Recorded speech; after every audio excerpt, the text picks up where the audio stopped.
A blessed day to all of you, dear brothers and sisters who are here, and also those fellow worshipers following this Mass by a live stream. Some pointers again I would like to share with you based on the first reading, as I usually do during weekdays, to consider and focus this reflection on the first reading. The experience of the people of God, of exile, and later on the rebuilding, the regeneration of that people of God is characterized by what they call a more spiritual, internal regeneration, rebuilding. A new heart, no, characterized by a new heart, a recovery of hope, and the willingness to build a new Israel. But this is just only an aspect of this renewal at the time of Exodus.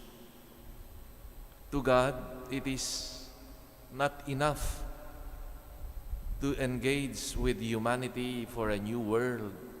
He wants to be with humans.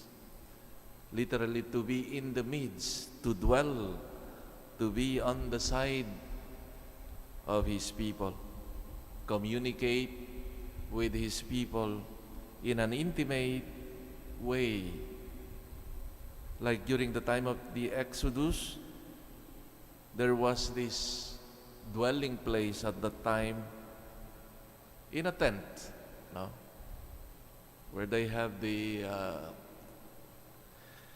copy of the covenant of the was kept. No, that was the a special dwelling place for God in the midst of His people. Thus, God now promises that He will dwell once again in the midst of His people, as we have heard in the first reading today. But where will God dwell? What will be His house? And the prophet Ezekiel announces the reconstruction of the temple. After announcing and exalting the mysterious God, unrecognizable, invisible, Ezekiel affirms that the new temple constructed by the people is capable of welcoming the divine that is invisible and immaterial. In other words, a spirit. The very same God will be welcome in that temple. The people, having been restored in their dignity after the exile, God affirms that through the temple He will dwell forever in their midst.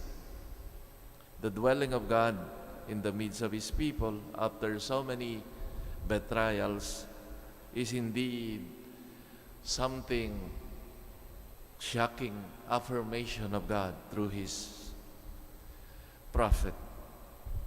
God does not only liberate His people from exile. The promise is that He will be with them. He will live among them, dwell among them. He allows Himself to be approached in His temple. This God of Israel is not a God removed away from humanity. And what is the ultimate meaning of God dwelling among them, the Israelites?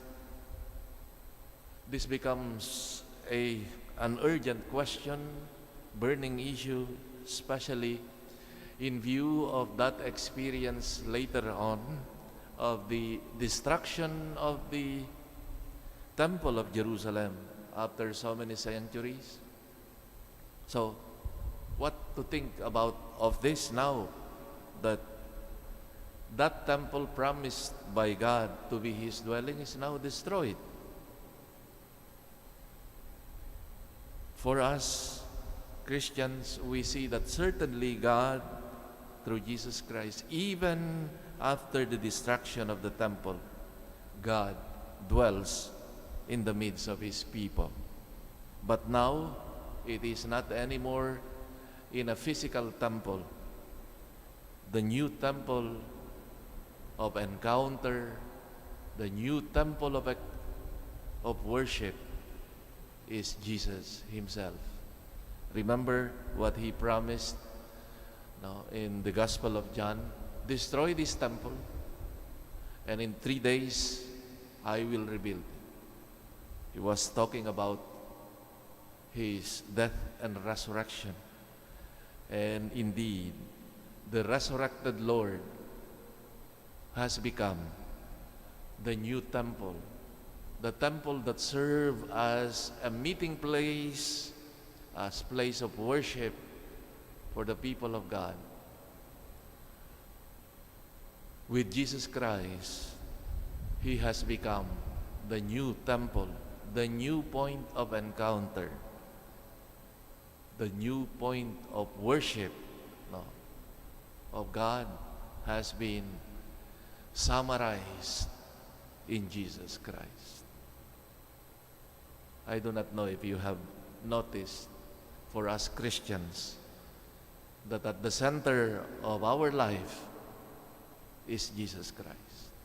The Mass we celebrate, the center of which is the offering of Christ, of Himself, with this bread and wine of the Eucharist becoming His body and blood. So, it doesn't matter if you have the Temple of Jerusalem or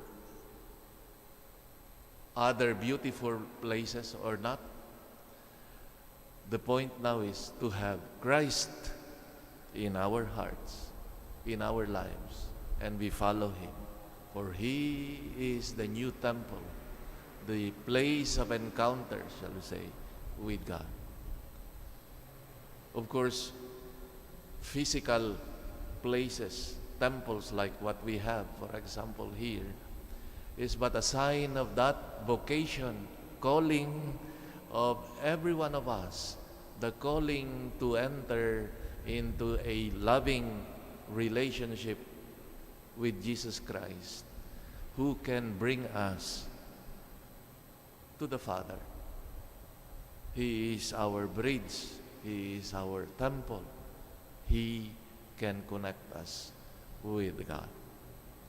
May our journey as Christians be characterized by this ongoing search for this friendship and nearness of Jesus Christ in our lives.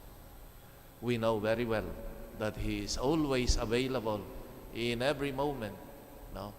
Every time a Christian, a believer, opens his or her heart to Christ, to His Spirit, Jesus is there. God is there. Even in the intimacy of our rooms, in the marketplace, in the office, on our ways, in every moment, every time we open our heart to Christ, to His will, doing His will, doing what is truthful, what is good, what is honorable, there we find Jesus Christ. So it is not just a meeting that is physical something that is physical that we need to come. Well, I'm not saying that you do not go to the church, but certainly we meet Christ every moment, every time we open our heart, our lives to Him. As I've said, the function of the gathering in the church is to remind us of our vocation, of being called to grow in our intimacy, in our friendship with Jesus Christ. May our listening of His Word in the liturgy of the Word and receiving Him in the sacrament of His body and blood, may we come really to appreciate His presence in our lives. And where Christ is, there we find the grace of happiness, of meaning, and ultimately the grace of salvation. Amen.